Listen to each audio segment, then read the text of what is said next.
Welcome to a brand new video on NIKKE Goddess of Victory. Now in today's video, what we're going to be doing is taking a look at Mica, and I'm going to be ranking her or rating her. So I'm going to be using the same tier list format as pridewin.gg. So I'm going to be ranking her in terms of story, early game, story, late game, and then bosses, solo, and bosses with ads, and then also PvP. Now I'm not going to pretend like I'm going to do as much testing or I've done as much testing, but I think I have a general idea on how good this character is. And to be honest, I've been seeing a lot of hate towards Mica and saying she's garbage and whatnot, which I don't think she is a garbage unit. Yes, she might have a condition to be absolutely amazing, but it doesn't make her a bad unit. So that's why I'm going to be making this video. Hopefully you guys enjoy this. Stay tuned for more content on NIKKE Goddess of Victory. If you guys don't want to miss out on future content on the game, make sure you are subscribed and make sure that post notification is on. Now go ahead and click the like button if you guys enjoy this video or find this video useful. Now once again, if you guys agree or disagree with this ranking that I'm going to be giving, go ahead and tell me down in the comment section. Now I'm not going to pretend like my ranking is going to be 100% accurate. Yes, there might be some errors in it, so you guys can tell me down in the comment section where you guys will specifically rank this unit. So hopefully you guys like this video. Stay tuned for more content on NIKKE Goddess of Victory, and let's get right into it.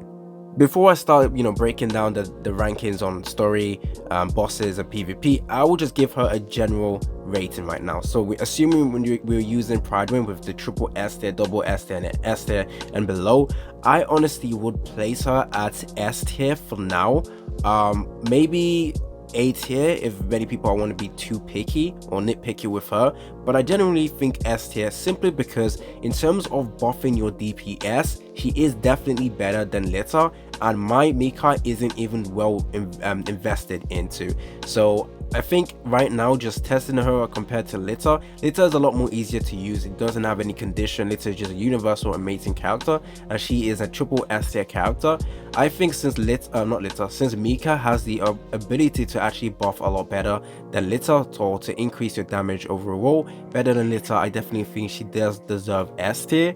Now you guys need to understand why she isn't triple S tier even though she can buff up better than Lita.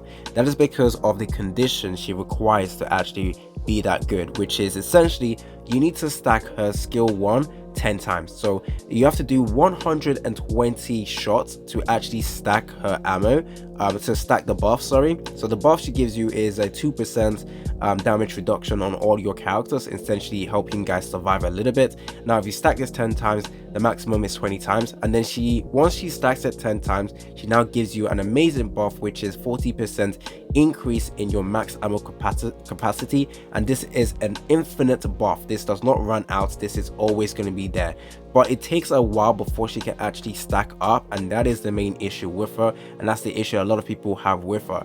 Now you can actually reduce the amount of time it takes to stack this up by using by using Rupee as your burst 2 character. So Rupee has the ability to actually increase stack counts, so increase stack counts of buffs by 1.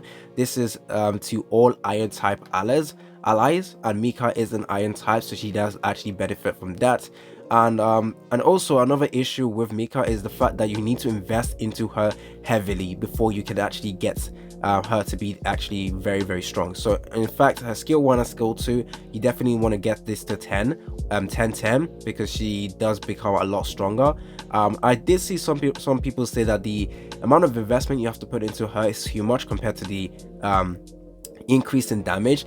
I don't really think so. I think even if it's like, okay, my difference between Lita and using Mica in my schoolgirl team, so with Tia, Naga, Red Hood, and Modernia, the fact that with Mica I can increase my damage by over 20 million compared to using Lita, I think that is also very, very good. And now that is my Mica that is not even maxed out. My Mica is currently like 545 or something like that, or 554, which is not heavily invested into. You definitely want to focus on skill 1 and skill 2, and it makes it easier actually to get that stack count even better.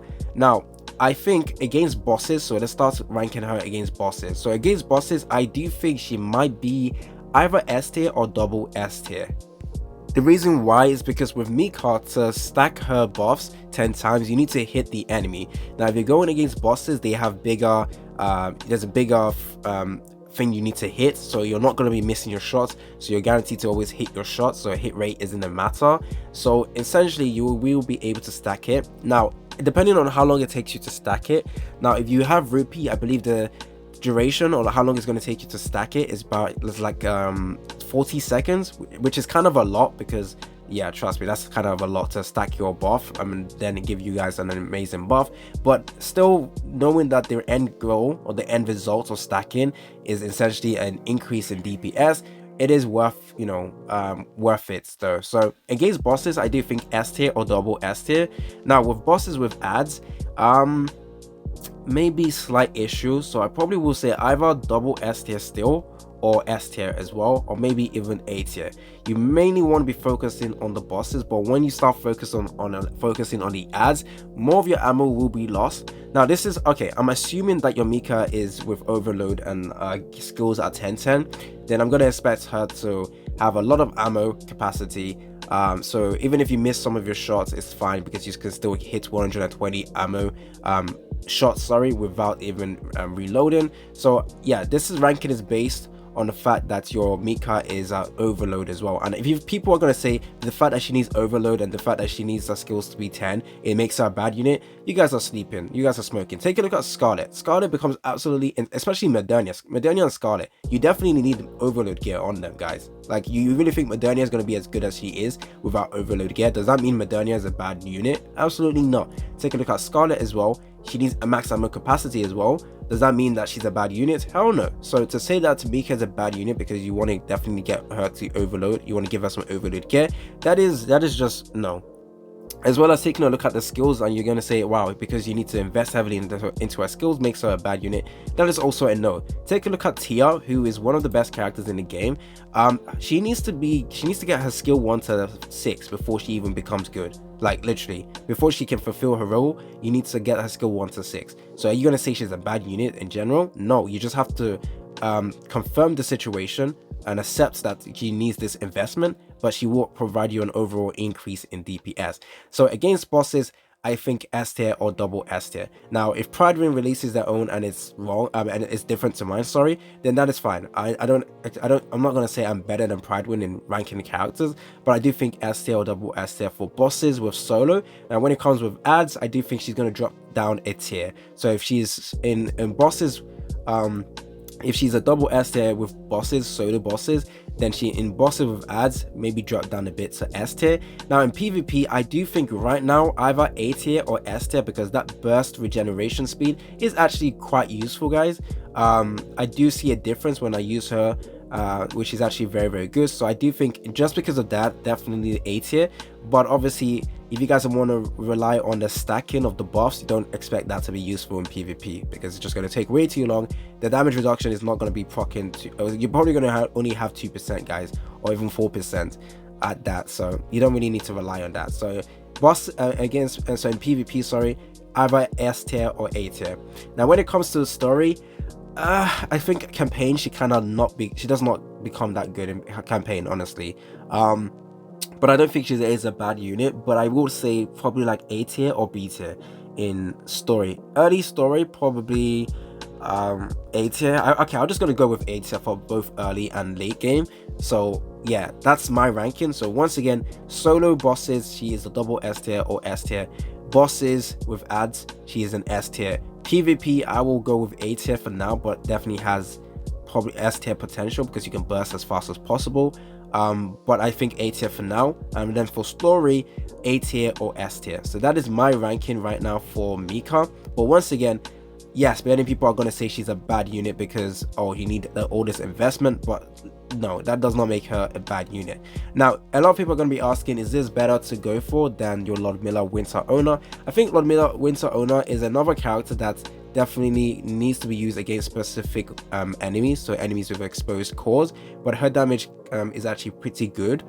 So if you're wondering who to go for between Ludmilla and Mica, I guess many people would say Ludmilla in general, but I think you just need both of them. I can't lie, I know free-to-play players are literally like, yeah, that's not helpful because you want to save resources for Pilgrim character, the New Year Pilgrim character, but I can't lie, I feel like if you don't get Mica right now, you might regret it. All they need to do to improve Mica is release a burst 2 character with stack buff, as well as cooldown as well, CDR. But if you want to use Mica and you want to see the benefit she has, use her with the schoolgirl. So Tia, Naga, Red Hood, Modernia, and then also Mica. That team is very, very strong. So that is actually a very, very good team to use. You will notice a slight delay with your bursting in terms of cooldown being an issue, but that is fine.